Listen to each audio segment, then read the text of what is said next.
Hey, welcome to Graphic Policy Television, GPTV. I'm Brett, and my hands is Beyond the Breach number 5, wrapping up the first arc of this series.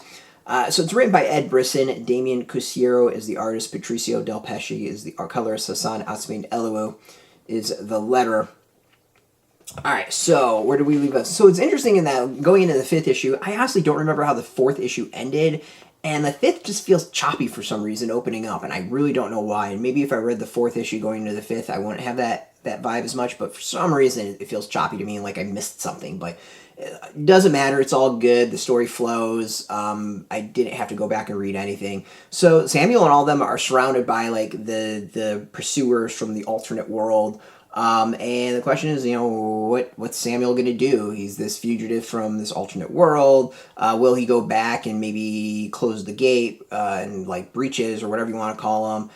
Can he save the other people he's with? Like all that is answered in this issue. That is a lot of action, a lot of like where's it going to go? As I said, it wraps up the first volume of the series. It's not completely closed, ended. There are clearly next steps for the series to go. And overall, like it's not bad. Like it's an entertaining, interesting series. It hints at all the kind of the changes that have happened, and it's one that there's a lot of potential for what's to come. The first volume feels like a setup for what's to come. This issue is good. It's good. There's a little bit of choppiness to it. I think not just the beginning, but overall. But it's generally pretty good, and I think it's a pretty satisfactory end to the volume. Like, doesn't necessarily blow me away, but it's decent. It does wrap up a lot, and does it in a decent way. Checks a lot of the boxes off, basically. The art continues to be pretty good. It kind of fits this weird alien vibe of the series.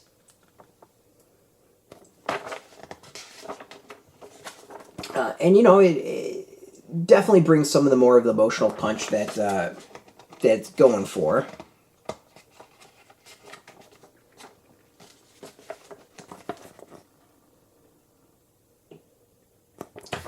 So, overall, I think people who've been reading the series up to this point should be pretty happy with this. The end isn't one that I'm going to go and, like, say, holy crap, you got to go read the entire volume just to get to the end. But overall, it's pretty solid. It's entertaining popcorn read, and it does a lot of stuff that's different and does it in an interesting way. So, like, overall, I'm pretty happy. Like, it's worth the read. Let's go with that.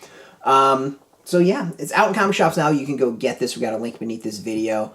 Put in your zip code, tell the comic shops near you. No shop, no problem. We do have some links where you can purchase it underneath. There'll be affiliate links, so we get a small percentage by doing that. You'll support our site, so thank you.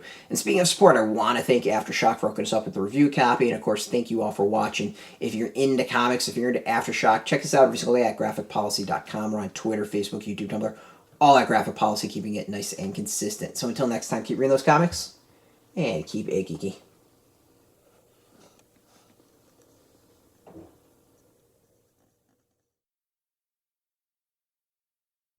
Hey, thanks for watching the previous video from Graphic Policy Television. Just by watching, you help support our site. Thank you so much. Now, if you're watching these videos, you probably care about geeky things like movies, television, comic books, toys, games, video games, you name it. You can go and subscribe right now to our YouTube channel to stay in touch and catch all the new videos, or check out our website at graphicpolicy.com. There's a nice link on this end of the video. But as always, thank you for watching. Keep on rocking and keep it geeky.